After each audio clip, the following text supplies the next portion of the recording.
Aujourd'hui, nous avons planifié une belle activité pour votre journée de pédagogie. Donc, c'est l'activité qui s'appelle le plastique fou.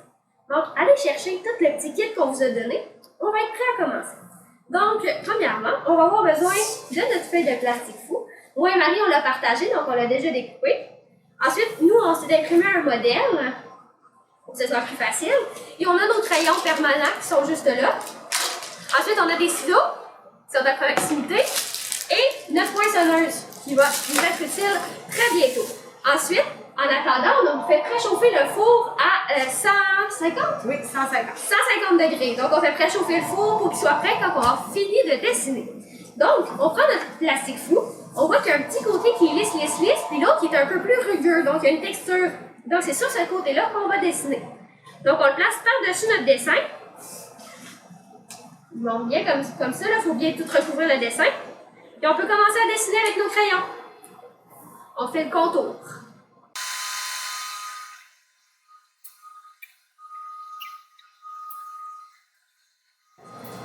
Donc maintenant, moi et Marie, on vient de terminer de faire notre contour. Donc ça ressemble à ça. Donc là, c'est le moment où on va pouvoir mettre des belles couleurs. Donc on n'est plus obligé d'être au-dessus du modèle. Puis nous, on a plusieurs couleurs juste ici. Donc c'est le moment où est-ce qu'on met toutes les couleurs qu'on a envie.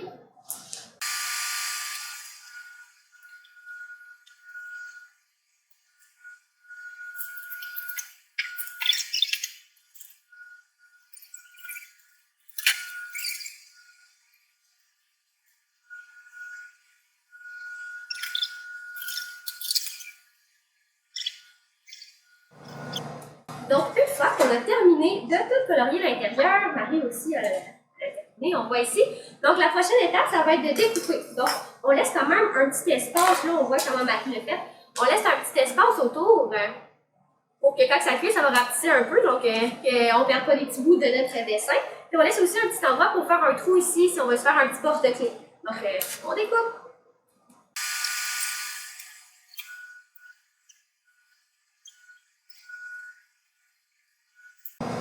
Donc maintenant que notre dessin est tout découpé avec un petit tour autour, donc on va prendre notre petit poinçon et on va venir faire un trou.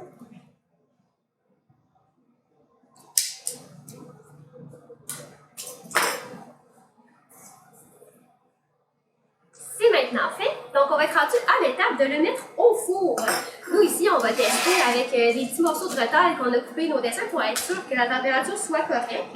Donc on a notre plaque de cuisson, on a ici ensuite notre papier cuisson. On peut aussi prendre un papier d'aluminium si on n'a pas de papier parchemin, il n'y a pas de problème. Donc on va faire nos tests, puis après ça, on met nos petits dessins au four. Bon, alors j'ai fait mon test et ça a fonctionné. Donc on voit les petits retails de plastique fou là, il est vraiment devenu petit et très très rigide. Là, je suis même pas capable de le casser, mais si, je suis capable de le casser. Donc voilà. Donc on a vu que ça a fonctionné. Moi actuellement j'ai mis mon four à 300 finalement au lieu de 150 parce que c'était trop long. Donc si vous voulez vous lancer à le mettre à 300 au lieu de 150, faites juste vraiment le regarder là pour que mes pièces deviennent comme ça. Ça a à peu près pris un 5 minutes. Donc voilà, c'est juste que si vous mettez le four un peu plus haut, ça va prendre moins de temps et un peu plus les regarder. Donc c'est le moment de mettre nos chefs-d'œuvre sur la plaque. J'ai fait un dessin qui était plus petit que les autres, là. Donc on voit, nos dessins sont comme ça. J'ai essayé de faire un petit comme ça pour vous montrer ce que ça va donner, comment il va devenir tout petit. Donc voilà, on va placer les dessins sur la feuille. Voilà, donc tous mes dessins sont sur ma plaque. Donc je vais prendre ma plaque, j'essaie de vous montrer un peu là. Maintenant, on va mettre la plaque au four et je vous reviens une fois que c'est fait. Voilà. Donc, finalement, vu que mon four était chaud, ça a dû prendre environ 2 ou 3 minutes. Même, je pense qu'on aurait pu les laisser un petit peu moins. Parce que ceux qui avaient beaucoup de peinture qui sont devenus vraiment un peu plus foncés. Donc, voilà. Donc, juste bien les surveiller. Une fois qu'ils sont rendus petits et tout droits, c'est le moment de les sortir. S'ils sont encore condolés puis un peu pliés, on les laisse encore un peu. Ça veut dire qu'ils ne sont pas prêts. Mais aussitôt qu'ils sont droits, ça veut dire qu'ils sont rendus prêts. Donc, maintenant qu'ils sont sortis, je vais mettre un autre papier parchemin sur le dessus et mettre quelque chose qui est quand même lourd pour pas qu'en refroidissant, il redevienne un peu plié. Donc, je vais vous montrer d'un peu plus près qu'est-ce que ça nous a donné.